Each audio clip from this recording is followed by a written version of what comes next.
I blame Eric. What the hell? They were 9-1 when Eric was gone. You know that the last game that they played with it was just you assholes ended this exact same way. That's a good counter. That was the one. What about the 9, Eric?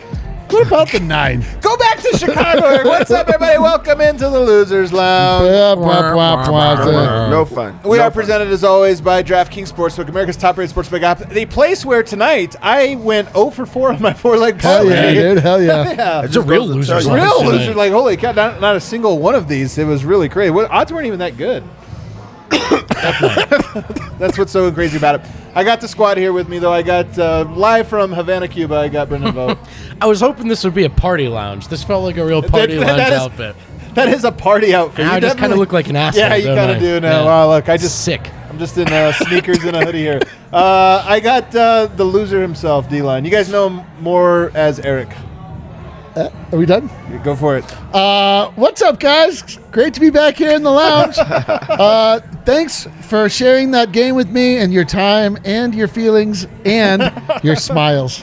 You have a way of putting it when you just talk about your feelings that we just invested into this. Huh? It really makes it feel even extra dumb. That's right. Like, why did we emotionally bring ourselves to this point tonight? I didn't. I divorced myself emotionally from this game. I was floating above all of you emotionally, looking down on you plebes, wondering why you were bothered by such pedestrian things. We're all goth right now. We're all feeling super goth. And over there, we got Superstar Dev. Just a disappointing loss. You can't talk about fatigue. That was like the conversation that was going into this one was about the 4 games and 5 nights. But that was a team that was also very, very tired. Second night of a back-to-back where their guys played, long minutes. And also on top of that, they're missing a couple of starters themselves. So just a bad loss. Yeah, it's a really bad loss. There's a lot, honestly. This is like, what is it, the airing of grievances for Festivus? This is a game where there's I have a lot of grievances. I think a lot of people It's not like I have this one thing. It's like I've got all this stuff that I'm like, why was this, and this? We'll get into, I'm sure we're going to get into all of that. All of us are going to air our grievances. But first, as we always do, we're going to start you off with the 2-minute recap. I don't know what we call it. I always forget what we call it. The quick recap. The quick recap. You can't remember the quick recap? Because my dumb ass forgot my computer today, Vogt's on recap duty. Sick. What could go wrong? All right, guys. So Will Barton returned, and he caught the start, but no Aaron Gordon, so Davon Reed started. Davon Reed was the primary defender on Pascal Siakam. That did not go well. Siakam scores 7 of the first 12 for Toronto. Goes absolutely off. Jokic gets off to a hot start, scores the first 6 for Denver. Then Denver can't get him the ball. Barton gets off to his first quarter hot start, but then starts turning it over. So the starters were in a bit of trouble. Bench comes in and plays really well. They did struggle with keeping the Raptors off the glass. That would be a theme on the night. But best friend of the show, Bones Highland, racks up 5 assists in his first stint alone. So good minutes from the bench to keep the game within reach. Starters close strong, and it's just a 2-point lead heading into the half. We're all worried about the third quarter. The Nuggets actually win it, 36-28. Oh, hell yeah. The bench was good in that quarter. Right. The starters were rolling. So that was the surprise, was the third quarter that went well. Wow, this sounds like a win. Sounds like a win, right? Right, yeah, this all sounds really good so far, guys. Hell yeah, I want to watch the game you're describing. Yeah. But that fourth quarter is an absolute disaster. Oh, no. Boogie Cousins just makes a real mess of it to start the fourth. Malone rides the bench too long. The Raptors had played their starters all night long. And Malone had a chance to get the Nugget starters back in there against Toronto's bench. He waits. It takes a little bit too long, and that was a crucial period in this game.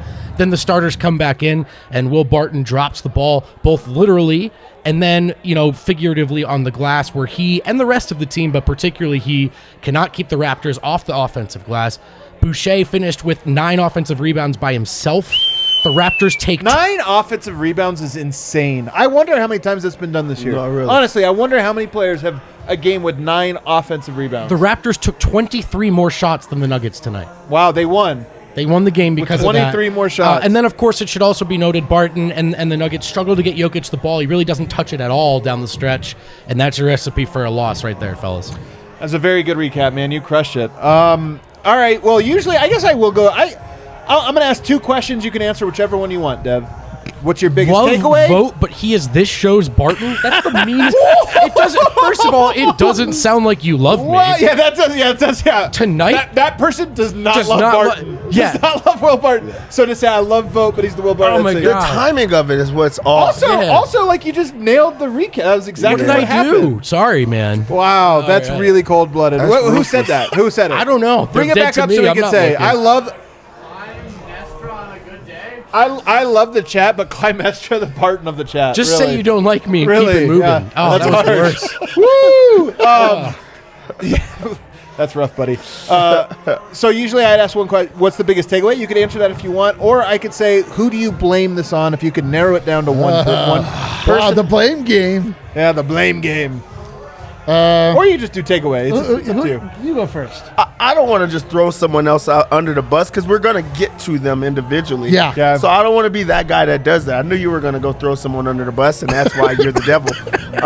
Biggest takeaway is I heard it's not how you start, but it's how you finish. And the Nuggets did not finish that game well. He did the recap, and it sounded like, everything was going well in that game. Then you get to that fourth quarter, and there's like bad decisions on all parts. There's bad play on all parts. Starting with Malone, he's playing the starters are on the bench for too long. Really, Jokic is on the bench too long after already having a pretty good game. He elects to go with Boogie Cousins, who was horrible at the time. Will Barton was he was high. He went down very, very fast. And they just kept going. It was just a lot of turnovers. It looked like they were the team that was on the second night of a back-to-back, just giving up so many second chance opportunities. There's a lot of blame in that game, really. There really is a lot of blame. That's why I don't think it's any one thing. That's almost why we could all blame somebody different on this one. Eric, big takeaway or an option, huh? Person you blame. What kind of analyst am I? Am I a petulant, hateful analyst, or am I? You know what? I'm going to say that this game felt a lot like last game in that, although a little bit differently, because this felt like the Nuggets were battling all the way through. It felt like a very typical team coming in on a back-to-back where they were close, they were battling back-to-back, and then it seemed as though Toronto was slowly starting Denver to fade. Took a nice, comfortable lead, right? Starting to fade, yeah, starting to fade, going down the stretch. You're like, okay, this is going exactly to script, exactly what you would expect.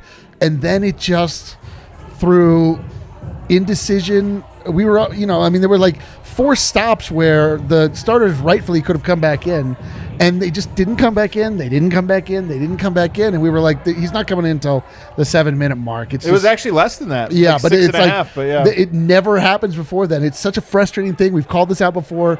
It reared its ugly head again, where it just feels like in these situations, Malone does not have his finger on the pulse of the game where it seemingly everybody else does. Although I will say, once the starters did come back in, they were horrible. They were horrible too. So I don't really know what happened other than the Nuggets just sort of lost focus. And Barton was so bad. Yeah. So bad.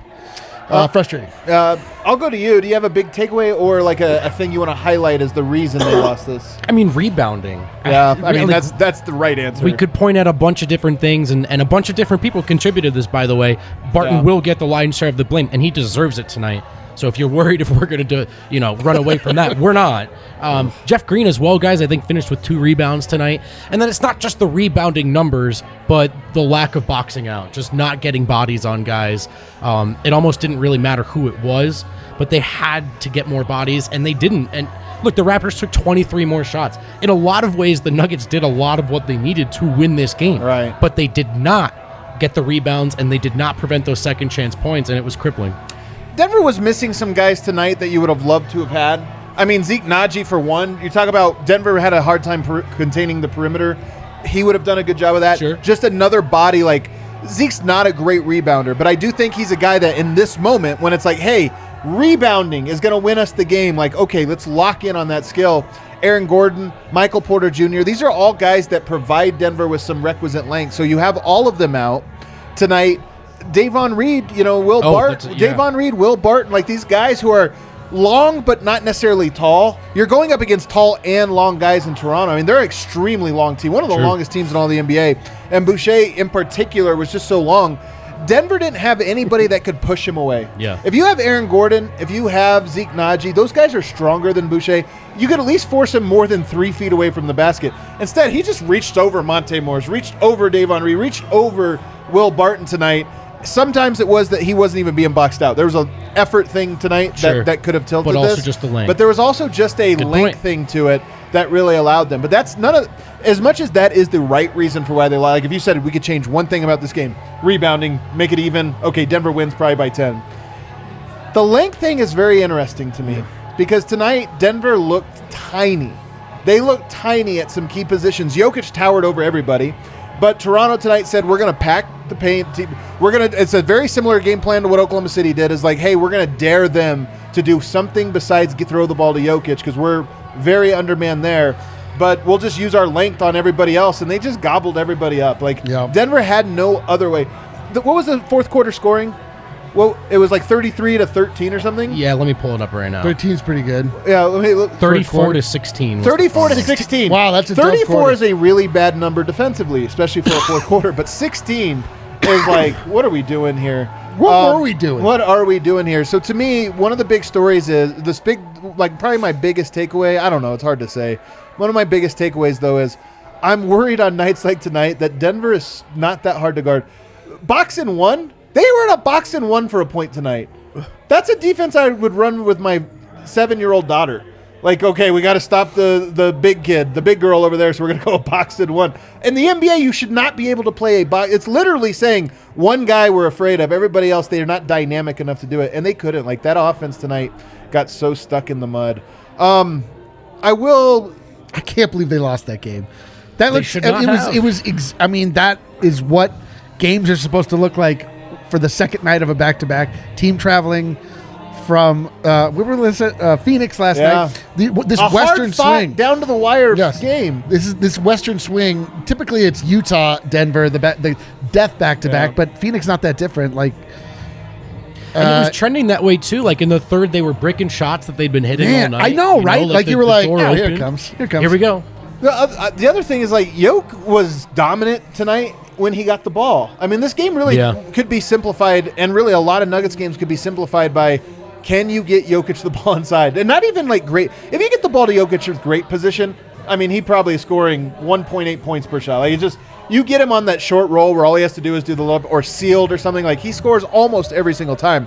But if you just get him to the ball, like, 15 feet from the basket, at the foul line, at the elbow, just at the baseline, if you just get him the ball there, good things happen. Denver could not get him the ball there. They just could not. And a lot of that was Toronto was like, we're going to make that hard for you and everything else easy, and Denver couldn't take advantage of it. I think that other teams, like, they game plan for the Nuggets, and it's, like, difficult for them because I think Jokic he demands so much. They don't have the guys to match up with him. They don't have, like, the capabilities. Toronto does. Like, they really do. Like, going with the game plan, I think that, like, they really, like, look forward to those type of matchups because they don't have to do much besides be themselves. Be extra long, be extra tall, double team a guy, and just basically dare everyone else to beat them. And it's been working out. Like, the last time Jokic had to make, like, a miraculous block, you know, for it to be the closer because they match up just so well with them. This team should not have matched up with the Nuggets tonight. Just based off of their missing guys, their, you know, second out of bed. There's just so many things that we've already talked about. But the fact that they're able to still be able to be so productive is because they're doing the same things. Even the second guys that come in. Boucher comes in. He's long. He's athletic. He's going to just fight for the rebounds. You win the rebounding battle against the Nuggets, you likely have a chance. But also, they just push guys out and force the ball out of his hands, and it just works out because the Nuggets have a very difficult time getting their best player the ball. The second best player tonight honestly might have been Bones Highland, and he was not on the court with Jokic very much, but it was a lot of what you're talking about is, you know, teams will double Jokic with Lake or try to, like, front, and they'll sandwich Jokic. So they'll be like a guy in front, guy in back. Just don't let Jokic touch the ball. You're vulnerable to, like, that means somebody else. But they would just, like, run him off the line and recover because they're too long and because they just know Denver's not very dynamic. Nobody's like John Morant chasing, like, attacking a closeout. You know, you're helpless. Instead, they're very, what's the opposite of helpless? Helpful. They're very helpful. That doesn't sound right. That can't be it. We're going to get to everybody over the course of this. I'll just get to this. I'm a little concerned. I was later labeled the hater of the group because of how slow I was to sort of embrace DeMarcus Cousins, the dominant defensive center. This is where we're going? Well, it is important to me because to me this is where the game was lost, even with everything else. He did a bad. You could go here. And the one thing you looked at when you were looking at this new look bench was they're dominating some really bad teams. Mm-hmm. Some really bad teams. What will it look like? And they had a couple good games. I'm not trying to take away from what they did because they had some good things, but you're thinking how are they going to look the longer we're in this and when they do face up? We're in 5 games and really since the All-Star break with this bench just kind of not having it. And DeMarcus Cousins in particular, tonight, Boogie had a lot of opportunities to make a strong impact. Yeah. And especially in that second stint, he was just atrocious. Are we concerned at all about what we're seeing from Boogie over these last 5-ish games? Well, the correlation is clear, right? I mean, it's not as the bench has looked worse, Boogie Cousins has looked worse. And so he is important to them. It seems like he's gotten frustrated and tried to sort of break his way through a brick wall lately on the court. He definitely gotten frustrated. That part is for sure. He picks the ball up, puts his head down, and he could be a full 3 strides from the rim, and he's made his mind up. And he's a very good and skilled playmaking center who tonight I thought passed up 3 or 4 different opportunities to hit wide open guy. And by guys, I mean Bones Highland, Bryn Forbes, wide open on the wing in the corner. And he just decided he was going to force his way through it. And it didn't work out. So I actually think you could pinpoint this game, the turning point, to one play. And it was the DeMarcus Cousins fast break. It was a good fast break, not a great one. Meaning there was a slight advantage there if he could finish it. But I think he had, I don't remember, Bones or Bryn Forbes on the wing, somebody like that, and he decided to take it in. I'm okay with him doing it. The attempt was atrocious. It hit the backboard, came up, didn't even hit the rim. It was like this. And I think Denver, I'd have to go back and look, but I think Denver was up 5 at that point, about to go up 7, and the wheels came off. It went to a fast break the other way, and I bet if you look at the little lines, you know how you have the line? Yeah. If you look at the lines, that's where it was boom, Denver died right on that play. Yeah, there's times where DeMarcus Cousins does look just a lot different. So, the play that, stands out to me is when he, got up from the ground after being knocked over. He gets up and does the putback dunk. That really should have been counted as a dunk. Then he gets in his own head when it was, called a goaltend. And then from there, he just went downhill. But what I've been noticing the most about Boogie is now that he's on the roster, on the team, I feel like he just looks a little too comfortable. He's one of those guys that keep on his toes. Yeah, when he was on the 10 days, he's working hard for everything that he has. He's he's doing all the small intangible things. He's setting the hard screens. I haven't even seen a Boogie hard screen in a while. They're running the offense through him, but he's also still trying to do all the small things because he's trying to impress the coach. He's trying to impress the fan base. Now they've ran the offense through him so much that he's I'm the guy. And that's when you have those, bull in the China shop. Is it our fault? Is it our fault that we pumped up Boogie Cousins too much? What I see from him is it seems to me like he's gotten in better shape. And so he is moving faster, but his skill has not gotten back to where it was when he was at his peak. So he was trying a lot of pretty acrobatic finishes for him that went comically terrible. They were not even close. But he's running more. He's more active. He just didn't have a good night at all tonight. He was he did some things, but I think there is something to that, Dev. He's just kind of all right. Yeah, and also I think it plays into hand in hand. I think now that he is healthy, he's okay, I'm closer to the guy that I once was. Right, but he's got the ball every single time, who could create, who could, score through double teams. I could finish.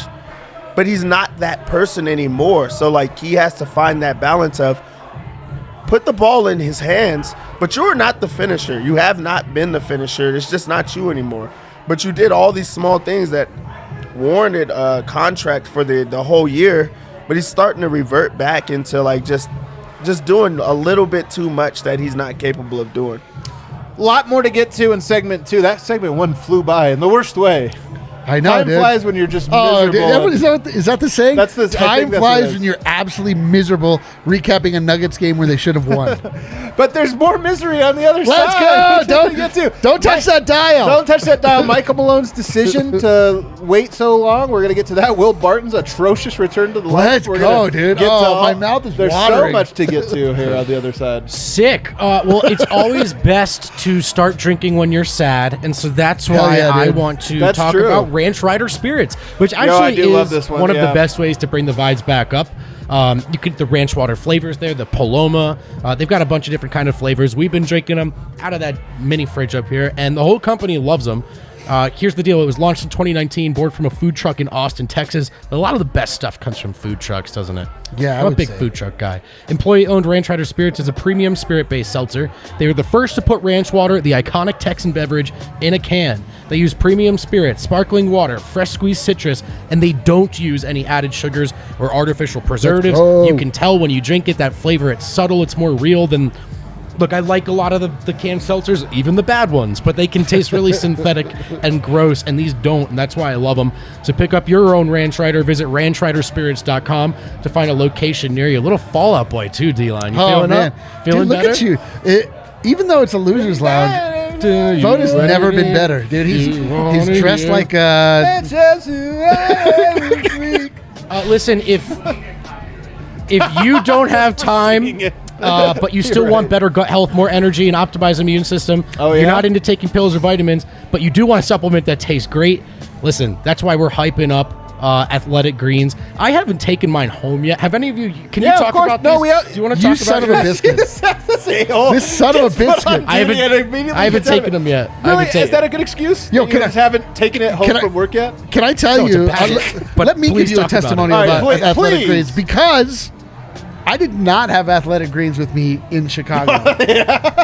My gut health took a serious hit, and it got to the point at the end I was dreaming of Athletic Greens. Yeah. I looked to it as a return to form, a return to health. And when I got back, the first thing I did was drink Athletic Greens, and I was like, "We're back." And then I ate a salad. When you've abused your body, there's like nothing better than healthy foods. You're just like Especially like something that's- jonesing for it. Oh, dude, it like truly. I mean, like my body was like, "Oh God, yes!" Like, Give us more. yeah. Well, because previous to that, it was nothing but sausage and/or cheese. That's right. So what is it, by the way, if you're confused? With just one delicious scoop of Athletic Greens, you're getting 75 high-quality vitamins, minerals, whole food sourced superfoods, probiotics, and adaptogens. And right now, it's time to reclaim your health and arm your immune system with convenient daily nutrition, especially heading into the flu and cold season. Just one scoop in your water every day. And that's it. No need for a million different pills or supplements to look out for your health. And to make it easy, Athletic Greens is giving you a free 1-year supply of immune-supporting vitamin D and 5 free travel packs with your first purchase. All you have to do is go to athleticgreens.com/nuggets. Again, that's Yeah, give us credit athleticgreens.com/nuggets to take ownership over your health and pick up the ultimate daily nutritional insurance. And the one thing I will say about Athletic Greens is that you do have to take it home, which Vogt is not. They say The one thing you have to do is you do have to remove it from its box. the 2 hard bullet points are no overbearing background music and compelling testimonials. I was sweating that. Wow, I was geez. sweating that. All right, back here, segment 2. Let's get back into this game and more airing of grievances here. Oh boy! The thing that frustrated me most tonight, and I'm not saying it was the most important. I think the rebounding really was. I think you're right. The rebounding really was the most important thing. But the thing that annoyed me the most was, for some reason, Jokic not checking in when we thought. First of all, there was a timeout with like 8.5 minutes left. Actually, let me back this up. We rewind this all the way last week. Michael Malone gets thrown out of a Sunday game. Yeah, I know exactly what you're going to say. And Jokic, but David Adelman's like, you know puts what? him in the 9-minute mark. Yeah, 10-minute mark. 10-minute mark. I think it was 10:22, if I remember. I think it was 10:20 or 10:22. And it's one of those things where David Adelman's like, hey, I'm in control here. Yeah, I bet we could win this if I bring Jokic back early. Let's just do that. Sure enough, he does it. I mean, look, Jokic, knock on wood, Jokic has not gotten hurt this year. Michael Malone, that's his number one job, really. So managing his minutes in a way that he doesn't get hurt, he has to get credit for that. And maybe if you ride him too much, you could risk that. The Nuggets could have won this game tonight. Even with as bad as everything went, you bring them back before the wheels are fully off. before the dumpster is fully on fire and rolling down the street. Bring him back, try to reestablish some momentum. Instead, you wait all the way till 6:22. I don't know how you guys felt. The last 6 minutes of that game flew by. They flew by. It was just kind of like, oh, wheels are off. They're still off. Game over. Okay, that really sucked. To me, I think this is an equation Michael Malone has to solve one way or another. 6 minutes for 6.5 fourth quarter minutes for Jokic, not enough. Got to find a way to start getting him more minutes there, whether it's bringing him out earlier in the third or whatever. Right. Yeah, the fact that he played only 30 minutes in this game and he did not elect to go with him earlier, like that has to be the biggest standout of the game, honestly, because you look at the three starters for the Raptors, they played 35-plus minutes last night. They played 40 last night. They also played the same tonight, 35 minutes and things like that, because they've figured out that equation of the best players are going to give you the opportunity to win. Right. It just makes sense. Jokic is the Nuggets' best player. He gives you the opportunity to win. You close with them. Maybe that means, you're punting on some third quarters and you tell them, hey, you're playing in the fourth. We got to put you in those type of situations. You went back to saying that the 6 minutes just flew by. Yeah, because really the wheels did fall off, and then you try to put one guy in. You try to put a Band-Aid on a situation like that. It's not fixing anything. Jokic, it was clearly too late. And then you're just trying too hard to try to play catch up. But that's something that's been standing out all year long, where it's like, hey, why don't you address that? Why don't you switch that? You see a coach on your staff make that type of decision, and it ends up winning the game. So, why not look at that? Giving you one of the best wins of the season because of how remarkable it was of a comeback. So you would say, I'm going to try that. I just want to give it a try, and this is the perfect opportunity to do it, especially against a team that, has tired legs, that are missing players. You might as well just throw that out there. Why put them in so late? Yeah, the frustrating part is that it's just so obvious. It's so obvious. It's just you can feel it. And this is always the criticism of Michael Malone, is that his in-game substitutions are sometimes questionable. Obviously, we are in a very different position. We're not on the sideline. We don't know what the overall game plan is. He is a man that, as we've learned, usually has a long view as opposed to a short view. But it seems like in that, with his strength comes the weakness of not being able to feel the game. There are moments where you're I can feel the momentum turning. Everyone can feel this. And he seems like either he's impervious to it because he strategically doesn't want to be controlled by emotion or something, and so he fights against it. But just watching it, you're bro, you have to put Jokic in. You have to bring this guy in.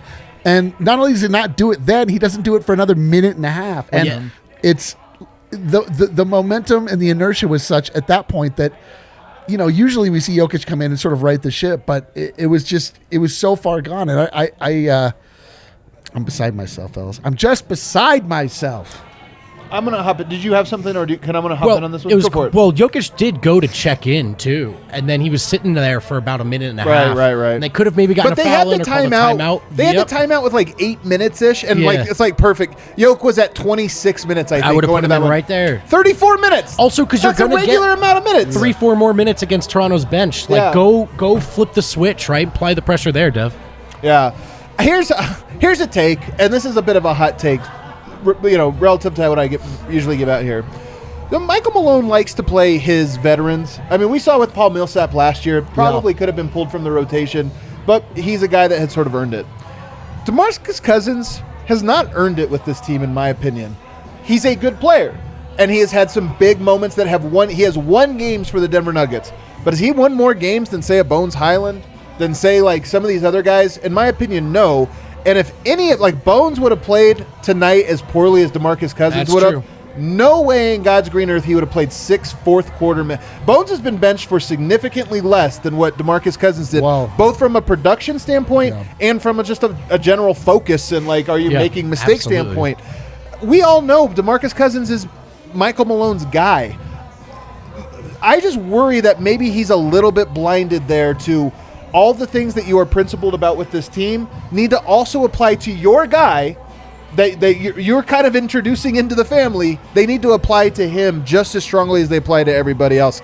And that also, the other aspect of this is, it's not lost on me that Michael Malone's been a technical machine since Boogie showed up too. Like I almost worry in some parts that it's bringing out some of the worst in Michael Malone. You think that Boogie is corrupting Michael Malone? To me, it's like Boogie is benefiting from there being absolutely no one behind him that can play that backup five, especially when you're playing a team like the Raptors that are, as we've mentioned, very long, very tall. Like tonight you had to go big. Had he been pulled, like then we would have by default been going small against a team that was extremely long. Sort of.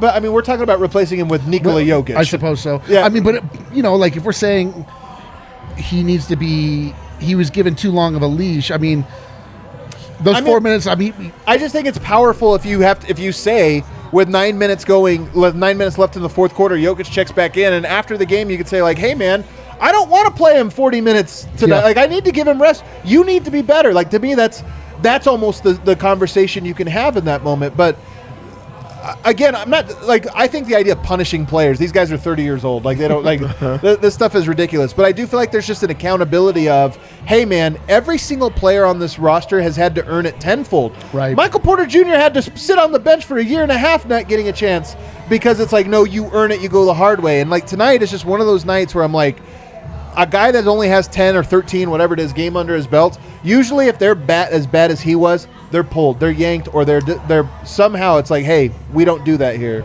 I think what makes it even more difficult, like just tougher to watch, is that the fact that Boogie was playing, and that meant that Jokic was not playing. Yeah. So like, it's not that he chose, Boogie over Jokic, but in those minutes, that's who it went to. Yeah. And it was going downhill, and he just continued to let it, just keep on going downhill. Boogie Cousins, he had like, moments early, but it was so much bad that it was like, hey, yeah, you got to get on him tough. You got to have those conversations because you're having them with everyone else. You got to bench him when he's having these type of rough games because you do it with everyone else. And it goes back to the point of, we know he's a Malone guy, but also if he's not harsh on him, if he's not tough on him, how is he going to get better? Or how does he work on those type of things? Boogie probably doesn't think he played too bad because he got to play those minutes, and I feel like that's what he cares about. That's what I was gonna say. Is if I were on the team, that's just how I would feel. If a little bit of like, hey, remember the other day you pulled Davon Reed because he missed that assignment, missed that one, didn't play again. He got yanked and didn't go back into the game. Like, is this all fair? Like, or is one player more given preferential treatment here? But like we said, right, not surprised to see that. He is getting preferential treatment. He literally is. Malone trusts him. He's, he sees him as an accomplished center in this league.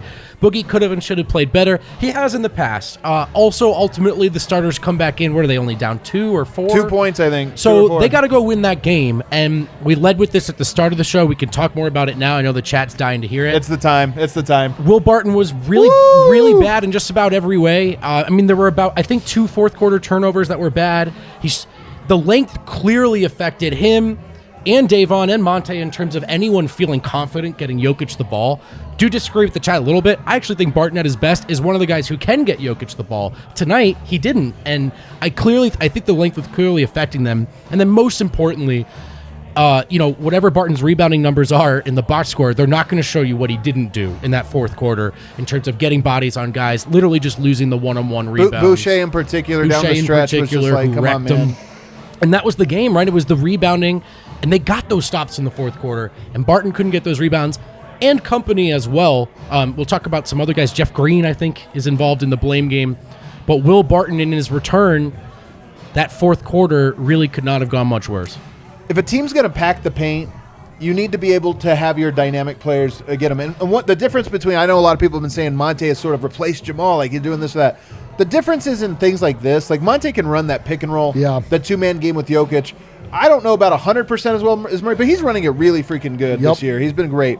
But it's this other stuff of like, hey, the defense is overloading here, and they're now vulnerable to somebody that can just like kick somebody's ass one-on-one, attack a closeout, get to the rim, create some other form of offense. Monte, I don't think we should expect him to be that guy. Will Barton, we should. Like, that is why he's valuable, second guard, as he should be a guy to do that. And I worry not just tonight, I just worry in general, like, does he have that much left from that capacity? I mean, the only guy I felt good about tonight breaking this pack-the-paint defense was Bones Highland. I did not feel good with Barton doing that tonight. Barton was terrible. Like, he did everything wrong. Like I don't know and he wasn't terrible the entire game, but he was terrible when it mattered, and he was terrible peppered throughout. Like Right. I mean, we were asking, should we bet like Barton's coming back tonight? You don't quite know what you're going to get out of him when he returns from an absence, and we got the type of Barton performance tonight that you can generally count on when he comes back from an absence. Like it usually takes him a game or two to get back for whatever reason. But he was making mental mistakes more than anything. Like he was not doing fundamental things. He wasn't boxing out. He wasn't. He was just making poor decisions, driving the paint and getting the ball stolen, and like just being careless. Like it seemed like his mind was elsewhere, which was. He got backdoored too by Boucher on that one it was play. tough, man. Was, that was a really. He had to Eric's point. His mind was just. He had 2 of the 3 worst plays of the fourth quarter. The other one went to Yoke. Like Yoke had the rebound that somebody just ripped out from his hands. But Barton had one where Boucher, it was just a killer one where Boucher just reaches over him and gets it. And then he had that back door. Did he have the third one? Oh, he actually had a third one, too, on the other side where there was nobody in the vicinity. So he kind of looked like he was going to grab it. And somebody came sprinting over and basically stole it out. So he had 3 of the 4 worst plays in the fourth quarter. And a lot of them were just like heart plays, which I hate to say. Yeah, it was super shitty in the game on both ends of the floor. The fact that he's just letting guys just run by him and score it with at ease. They're not even hunting him out on defense. I think that's what the issue is for me, is because like he is a capable defender that we have not seen give that effort on that type of floor of the floor lately. But also like just those mental lapses. And then on offense, you don't come back from not playing for a couple of games and go and take the same amount of shots as the MVP in the league. Like it just does not. It doesn't work that way. I mean, he hit 7 of 13. I didn't mind his shooting. But down the stretch. I don't want him taking the same amount of shots as Jokic. Get the ball to your best player. That's like what you're there for. And like you said, he is a player that like he is an entry passer. They had a very difficult time of getting Jokic the ball, where he's trying to step out even further just to put the ball in his hands. And Barton can do that, but he decided not to. And that's when it becomes tough. I don't know if Barton could tonight. Get the ball to him? Yeah, I honestly don't know if he could. And this is the thing that I'm saying is scary. Yeah, that's what when they sold out so hard for saying do something else. Like we are going to put all of our eggs in you're not going to be able to throw it to Yoke, but we're very vulnerable to anybody else doing anything. So to me, that's what it was. Like there were a lot of times I'm looking at Yoke and I'm like, I don't know how you get him the ball here, but everybody else is open, so do something with it. I know, remember when Facu would play and Malone would just leave him in for the whole fourth quarter? Yeah, I remember that game. Well, that was more than one game. Why would, I mean... You're right, Facu gets the full quarter close. Why can't Yoke? Well, but also, why can't Bones? Like, Bones is on the heater tonight. Like, but this is what all of the players say. This is why everybody fucks with Mike, is because he'll reward play. If you're on a heater, like, he'll leave guys in. Bones was on a heater, man. Yeah. Like, to see he and Jokic be able to work and like you say, like, be able to break that pack the paint defense. I mean, this is the type of stuff where you're watching and you're like, bro, like, you are so good at managing the locker room, but there are times that you need to bring more creativity to actually managing the team on the floor. These guys are able to be a little bit more interchangeable than you acknowledge, and sometimes guys have it and sometimes guys don't have it, and it's obvious. I know that you see it. Why is that such a bizarre I wonder how much thing? of this is, Michael Malone always talks about he's a guy that's comfortable with confrontation. He doesn't mind it. I wonder if his assistants feel the same way with him. Like, part of this is a head coach has a lot to think about, just so much to think about. And I do wonder if is that the assistant's role? Like, should assistant be like, hey, man, you need to close with Bones tonight. Like, Barton's doing a terrible job. Right. Bones has, or DeMarcus, get him out, get Yoke back in here before it's too late. I just wonder if or maybe it's an assistant's job that needs to have a strong enough voice to tell Michael Malone, hey, you're wrong here. Get him out. And he probably overthought, like, it is technically more size. We need the size to counterbalance the rebounding. But, of course, it didn't work out that way at all, and there needed to be some adjustment. Worth pointing out, and I'm not saying they shouldn't have played, just worth pointing out, like, Bones, Austin Rivers, these are not guys we think of as rebounding specialists. But ultimately, it didn't solve the rebound problem, but it did solve they're going to sell. not even getting the ball to him. Punish them for overplaying it that much. I mean, that's kind of it.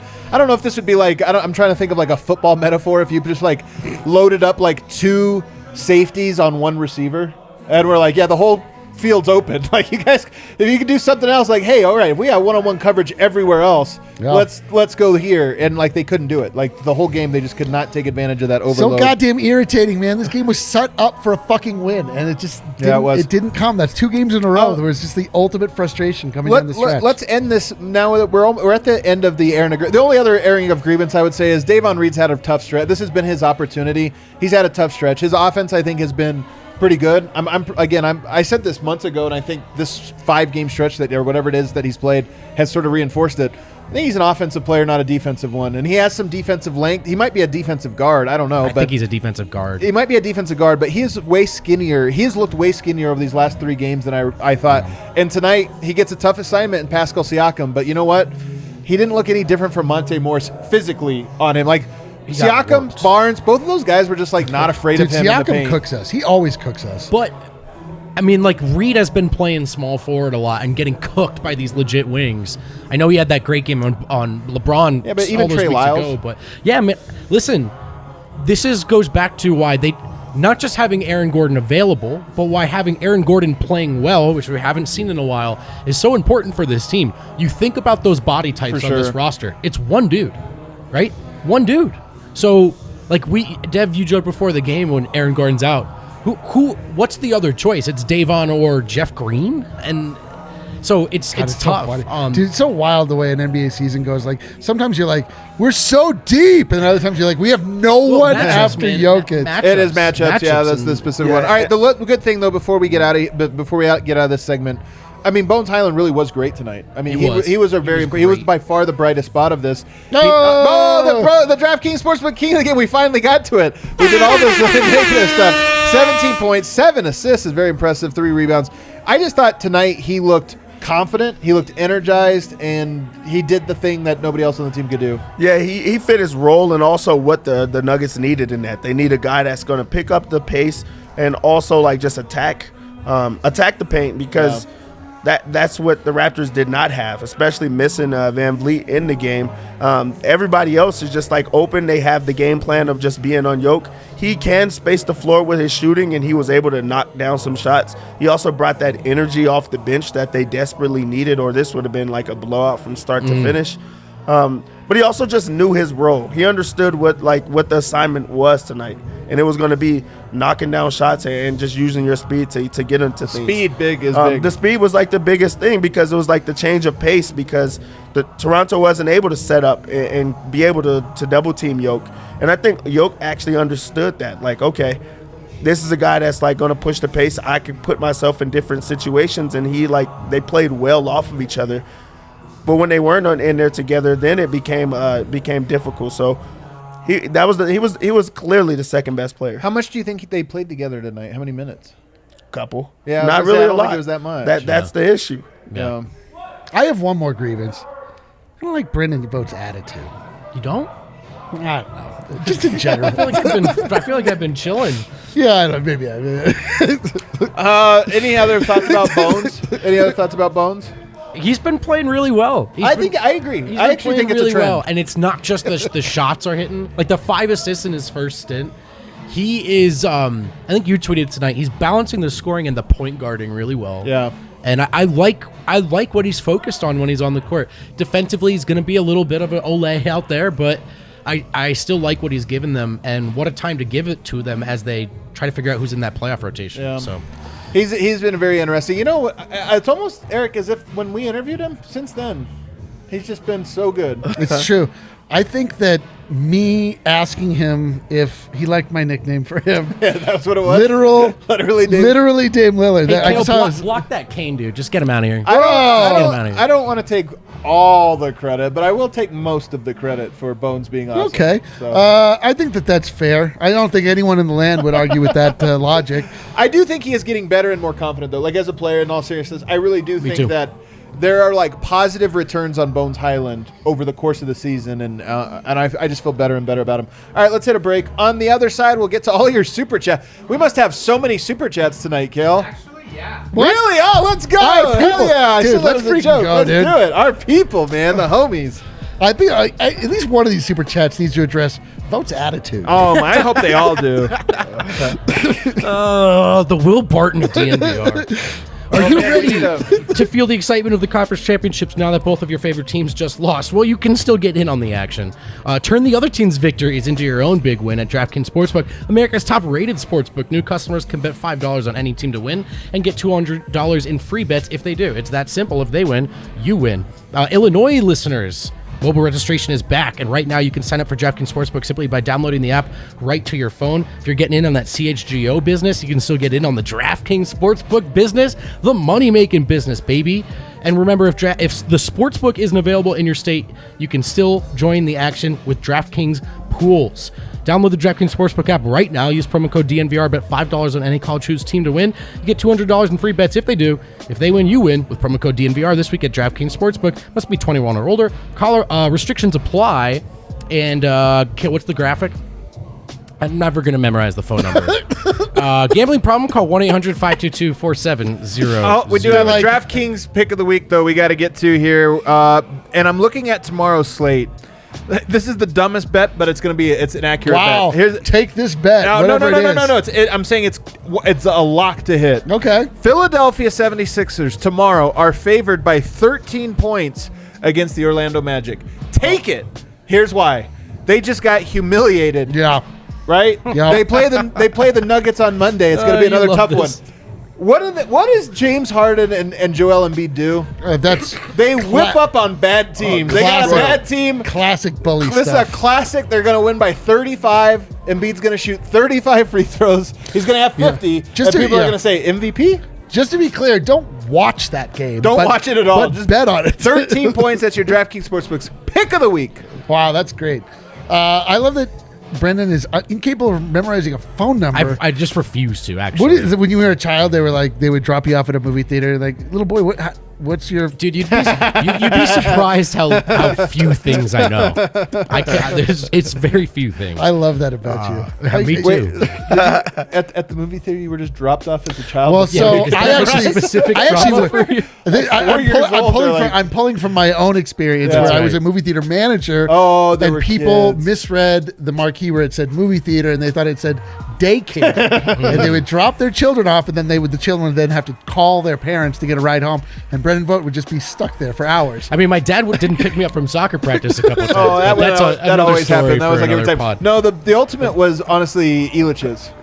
Yeah. Elitch's is the ultimate, like, that was daycare. for sure. Daycare is like $80 a day. Oh, God. Elitch's is like $80 for the whole summer. For the whole summer. Yeah, we got season passes. Season pass, go in there. Oh, man, I was fun for like 1 week. You're fun. The rest of the time, you're like, what do we do with ourselves? I didn't like Elitch's either. Elitch's daycare kid? Yep, for sure. Okay, we do have one other read, fellas. Okay, but I for appreciate Elitch's? it. I appreciate Yeah, it. For Elitch Gardens. All right, I'm going to go out on a limb and say some of you have not been able to watch the Denver Nuggets and Colorado Avalanche my games. God. Is this Vodka TV? That's frustrating, but guess what? You've got an option now. Vodka TV, they've got a lot of local networks. How about Altitude Sports as one of them? You can now get Vodka TV's service in Denver, Colorado Springs, Phoenix, Boise, Twin Falls, Idaho.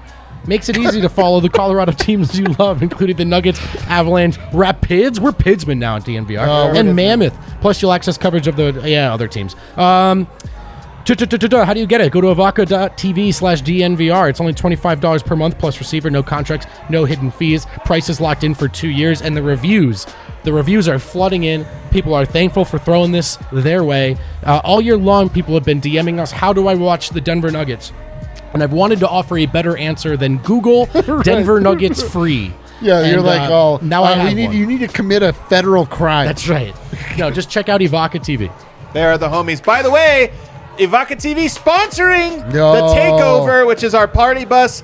By the way, this is in 2 weeks from today, 2 weeks from today. I suspect Michael Porter will be playing in that game. You see the graphic that's right up there on your screen. We have extended. We were supposed to end today. The Nuggets opened up more tickets for us, so we're going to get even more. Let's go. I think there's already some 60-something plus people already signed up, so it's already going to be a banger. Dude. But I'm telling you, if you are, some people reached out and said, hey, I already have season tickets, already have tickets. Can I get on the bus? Yes. No. Go. You can go on our website now, and you can purchase just a pass on the party bus. So you can go on there and purchase just that. I think it's $20 just for that without the ticket to the Nuggets game. You're going to pay $20 in parking. You would pay $20 in Ubering. So you might as well just come here, park for free, ride the bus to and from. Yeah, what are you going to do? What are you going to do? Drive there and drink rakia during the drive? No. You'll be arrested. You'll Yeah, spend the rest of your life in That's a prison. great point. That's such a great frowned point. upon, Very too. frowned upon. All right, segment 3 here, and I'm told we have super chats. Super chat me. Super chatters. They're going to be negative ones. All right, I see Murray looks so sad on the bench. It's becoming more obvious that he has a setback. Silver lining. Bones will get playing experience. It's a great. I'm glad you brought this up because there was a report from Mike Singer at the Denver Post over the weekend. It was a weird drop, by the way, like a Friday night news dump, which is never great. Well, yeah. What was the news, though? I feel like it was news. I mean, part of this was that he's 50-50 to return, which I don't know how you guys feel. I just it almost feels a little bit like setting the laying the foundation for he's not coming back. I mean, I'm not saying that's what it is. I'm just saying I don't like that update. It kind of matches, obviously, the fact that we're this far in and we haven't seen him doing contact drills, this or that. I don't know. Also in that report was just more of what we had heard, which is like it's a him thing. Like we're not pushing him. Right. He'll determine his own pace of return, and it just sounds like maybe he is personally not feeling coming back. I also think that it is setting the tone for that just because we're getting like later into the season. There's new things coming out. There was the idea that he was going to play in with the G League team. Then that stopped, and there was like, no, maybe this is the reason that stopped, so where it becomes the 50-50. Also, you have to play yourself into shape. We're already past that point, I feel like, especially for a guard. I just think that it's a lot different. You have movements and stuff like that. So that's not like set in stone or anything like that. That's just what I feel. Yeah. I don't know, man. They've told us all year Murray may come back. It'll be up to him. We won't force him. Maybe he doesn't. It's March 12th. I didn't think he'd be back yet. I'm not surprised to not see him be back. They said 50-50, and there's no cutoff date. So, yeah, Jamal might come back. Jamal might not come back. I don't know how that's different than a week ago. I think part of it is just like if you're going to give an update, there should be something more there to the update. And like this one is much more of a, we're still where we were. Which Sure, to I me mean, is it's like, not good news. It's not he's coming back. I don't know, man. I don't know if this is an update to me. All right, what else we got? Marco says, bad part of the night, fourth quarter. Good part, D-line still pushing P. Yeah, dude, I've been pushing P like crazy. Well, all right. Although, Do you know what that means? yeah, it's eating pizza. That's right. That's exactly I was what that pushing means. P down my throat for a good 3 weeks. All right, let's move on. What's happening?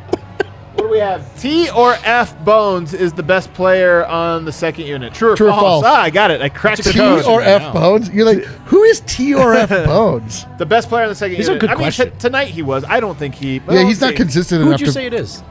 Well, that's a great question, actually, as you go here. I mean, all of the guys there actually are sort of in that same. To say he's the best, though, I don't know. Like, It kind of.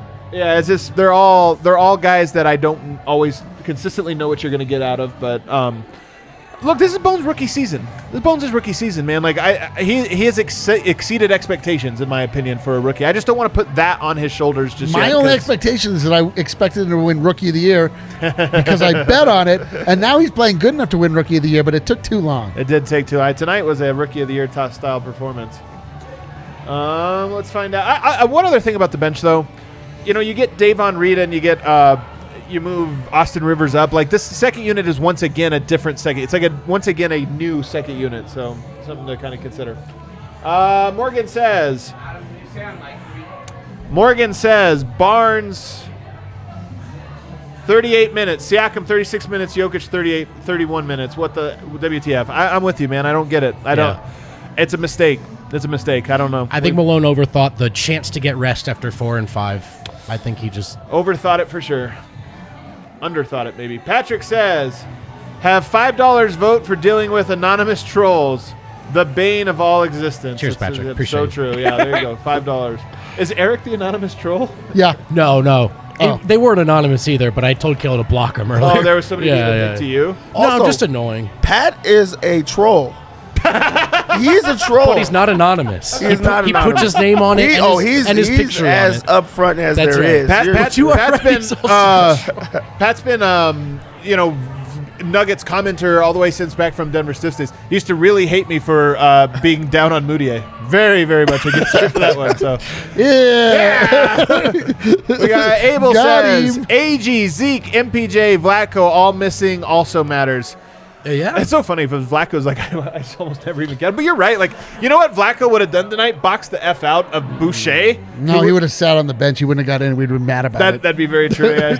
We're just trying smart. Marcus Howard, get in there. Like, what are we doing? Throw in the big beast, Vlatko. You know what? It's so funny, man, because like we never talk about missing Vlatko.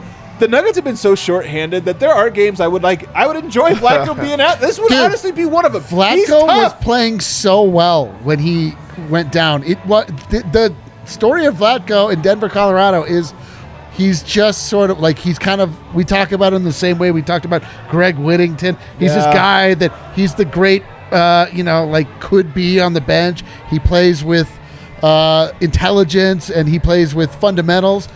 But then he went over to the Olympics and just lit it up. Yeah, he was awesome. He was awesome. And then he came back and started to bring some of that, and then he immediately got injured. Then he got injured. He wouldn't have played, though. He wouldn't have played that much. We got to try to get him on the show. I don't know if he's going to be a Nugget next year. We'll find out. What are these vibes you're bringing, dude? It's called... You need to start pushing some pee, my guy. Damn it, I got to start pushing more pee. Abel says, Barton's scoring isn't worth his effort, mistakes. Look, man, I can't defend. I don't know what to say. I got done. You guys know that. I just got done doing the circuit, the podcast, or this or that. And like people have been calling me out, being like, Adam, you think Barton needs to go to the bench? Look, guys, it's been a long time coming. He had a great start. I've caped for him all these years.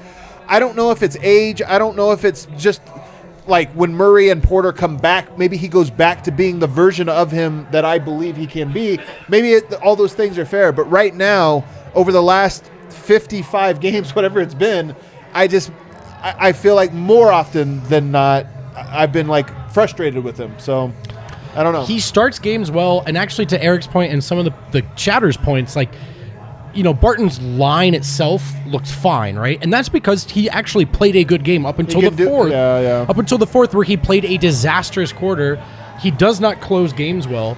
One silver lining is, well, when he's your fifth option, you're not really looking to him to close out these fourth quarters.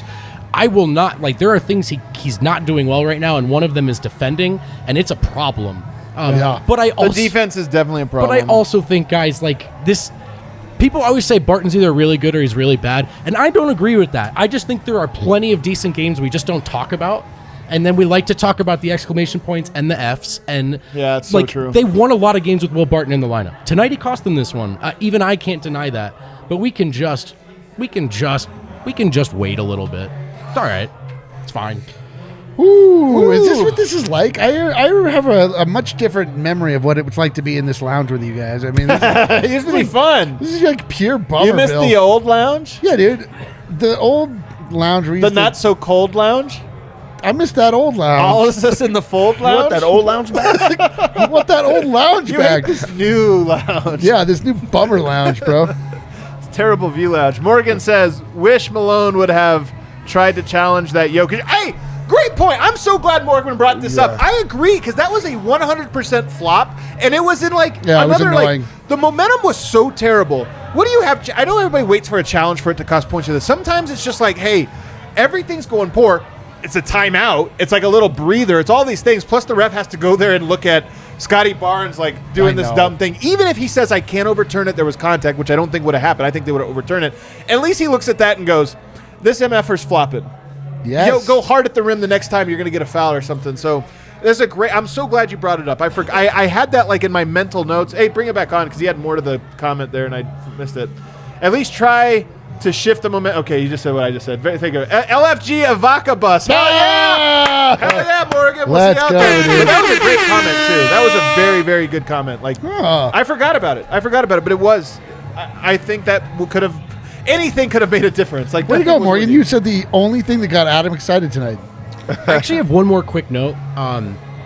Barton was in there with the bench in the third quarter, and it was terrible. This is one of the big reasons why I don't advocate for Barton with the bench. It doesn't work. It hasn't looked good all year. Yeah, I mean, that part's true. That part's true. Tonight was a weird one. I don't think he would have saved this version of the bench. Monte and Will Barton, if you talk about next year or something like that, if those are your bench guys, like, I don't know. I feel like you could build a pretty healthy bench there. Maybe you're right. Maybe it's maybe it's just time to move on from Barton at the end of this contract. But and he has not been good enough. I just want to wait and see what it looks like when he's the fifth starter. Because I don't know about you guys. Last year, the starters looked really good to me. But yeah, but I mean, there's no question about it.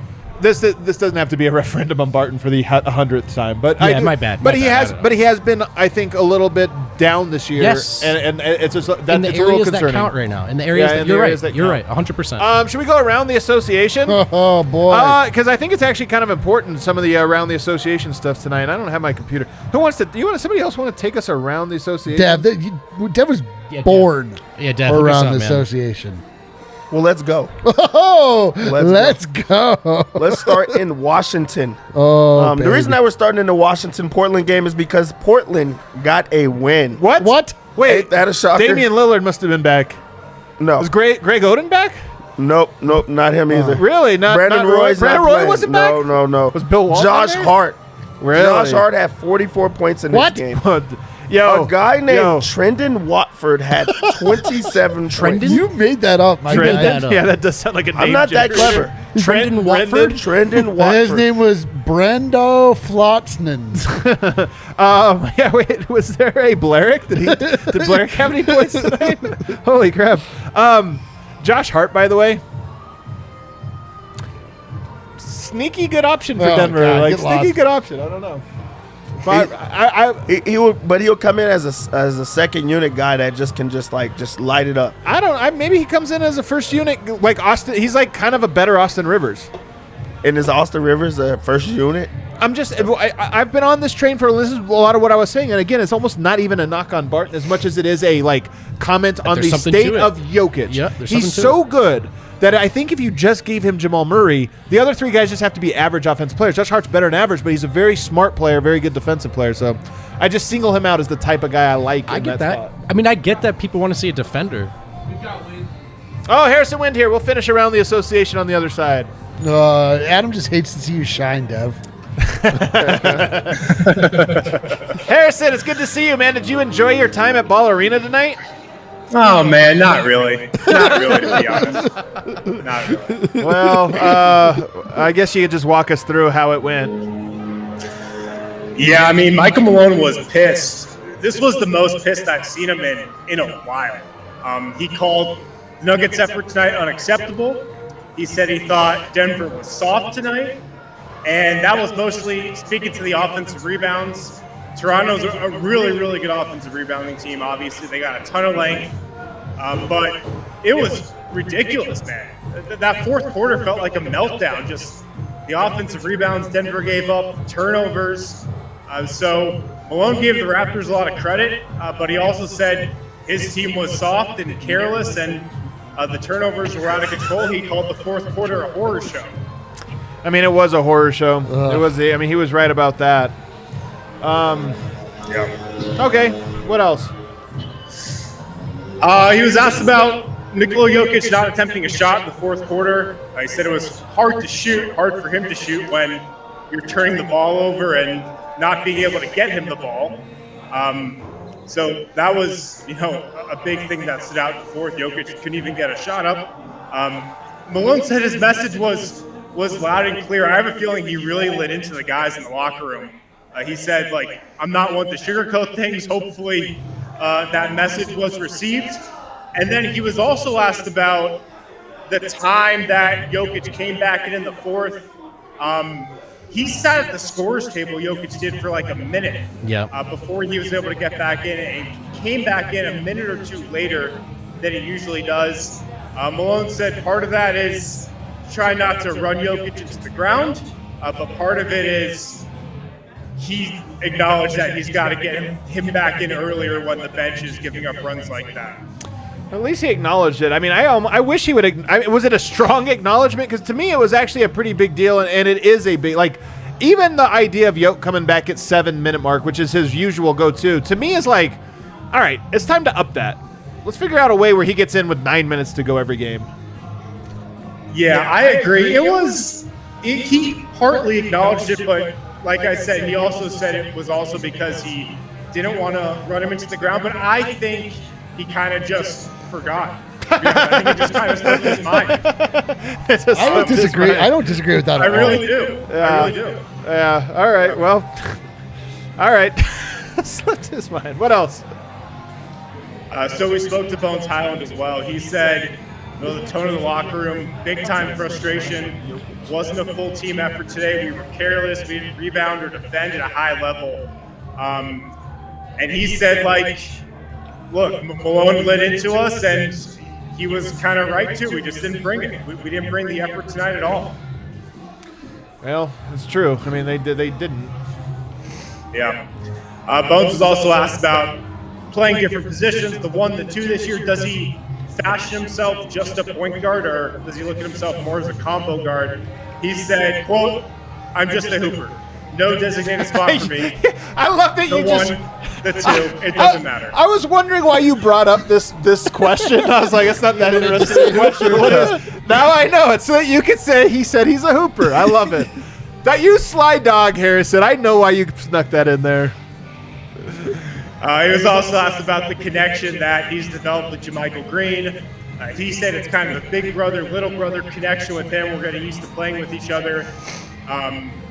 But overall, he said it was tough because the Raptors' defense was so long. Their length gave us trouble. Just that length shuts down a lot of natural passing lanes that are there when they're playing other teams. What's funny about that comment is JaMychal Green's, 30? And Bones is 21. Like, a 9-year gap. I know they're obviously you can be brothers 9 years off, but like it's almost the wrong metaphor. Big brother? You know what I mean? That's actually I think NBA big brother, little brother is a little different than like real life big brother. That's more like your neighbor. The one, did he ask him to go to his shower? No. Yeah, you missed that one win, but that was actually really good. Hey, that was great. I'm back, baby. Let's go. You don't want to know. Go. Keep going. I don't. Then we spoke to the Joker as well tonight. He said, look, the Nuggets' effort was unacceptable. He was like, look, they had more offensive rebounds than defensive rebounds, it felt like. But we are professional basketball players. Hopefully we understand that we can't give up that many offensive rebounds. Yoke was asked about Malone calling them soft. He said, I think me personally, I was not soft, but as a team collectively, we definitely were. And I love it. That's great. I'm going to describe each one of our shows that way. I personally didn't suck, but the show sucked. The show was fine. I was fine. Yeah. He's also right. They were in a loser's lounge. I was not. I was not in a loser's Dev lounge. is never in any loser's lounges. Any lounge he's in is a winner's lounge. That is wild to hear from your best player too. We're a couple months away from Yoke doing the Kobe thing, where they team dinner and he sits at his own table. Oh my god! It's like none of you can sit at my table. Are you kidding me? Can't wait. And then he was talking about the turnovers. He said, look, it's what we do. We turn the ball over a lot. We're towards the top of the league in turnovers. It's a big issue for us. It is an issue, man. It certainly is an issue. Teams are figuring out how to plug things up. It's terrible. It's sad. And then the last thing he said, he was asked about the matchup with Philly and Joel Embiid coming up.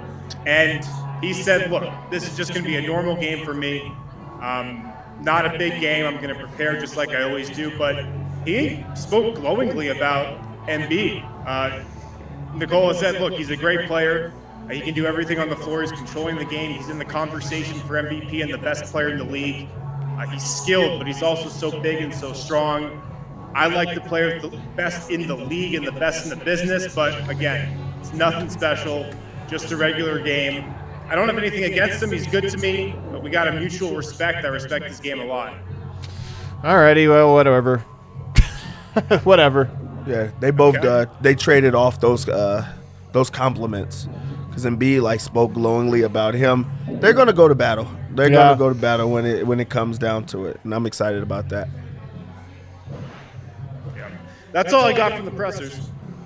All righty, Harrison. Well, thank you for all of that. Sorry you had to be there in person to watch that atrocious fourth quarter. But a real yeoman's effort from our resident Hooper. Get home safe. Yeah, resident Hooper. Get home safe and have a. Oh, there he's gone. Kale was tired of the pleasantries. Yeah, it was just. Harrison's like, you don't have to say goodbye, man. I'm out of here. Peace. Let's finish up around the association quickly so we can get to our weekend. All right. Utah Jazz played against the Kings. Okay. Utah won, of course. And they won this game without Rudy Gobert.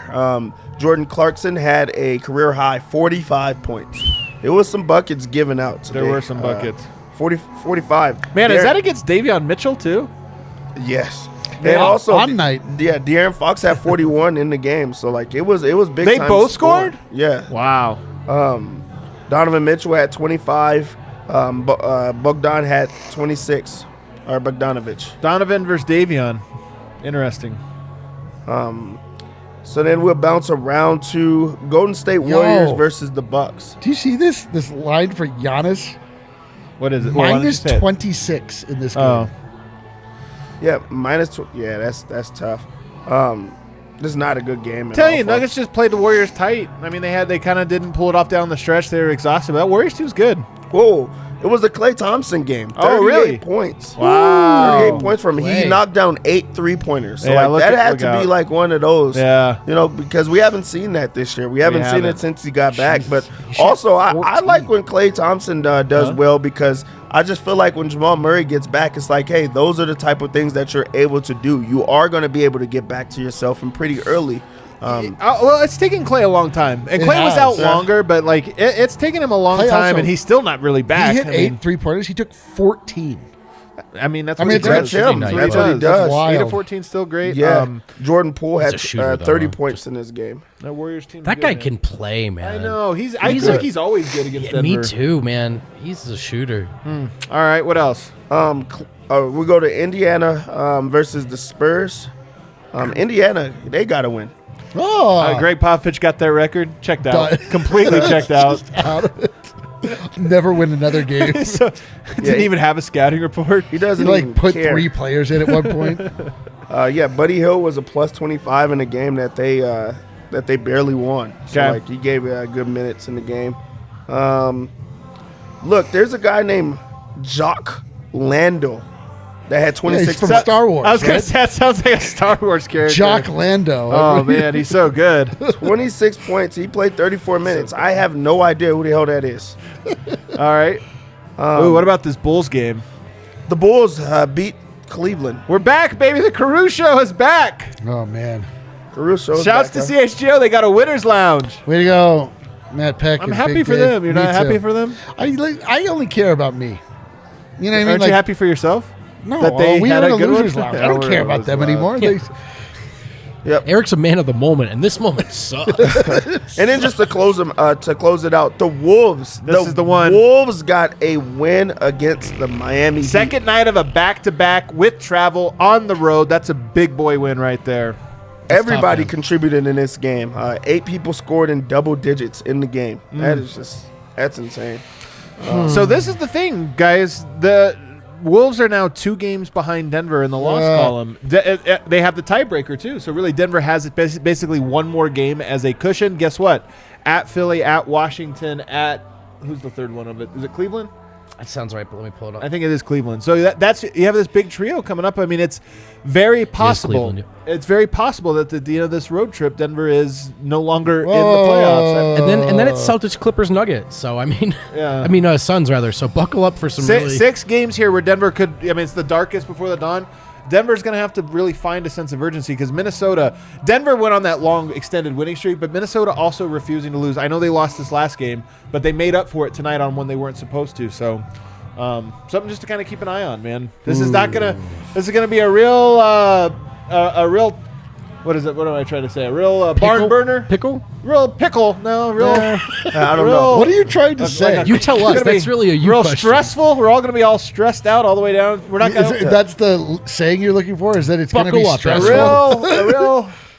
Dude, just Guys, pick, it's pick going to be a something. real. You're just doing too much. Last thing I'll say in this game is for Miami Heat, Markieff Morris did come back into the game. Oh. He's finally Where's back. he been? Nail biter? He The was, real nail biter, maybe. I don't know what This you're is trying the to first say. game, huh? A real Back. sweater. first game in like it's like 40 games or Yeah, something 40 like that. He plus. did not play. Oh, my God. Something like that. I don't know. Can Yeah. we go drink beer? What are we doing? We're built different. Hit that like button on the way out, guys. Take the rest of the week. Actually, tomorrow, Serbian Corner with Miroslav and Voya. They're going to be talking, I believe, a little bit about Dejan Milojevic, who you could read Harrison Wynn's great column up on the DNVR.com. Serbian Corner tomorrow. I believe it's at 1 o'clock. I think it's at 1 o'clock. With daylight savings now, it's all going to be I have changing, no. so I think it's I at 1 literally o'clock. have no clue. All right, guys. We'll see you over there. Let's go.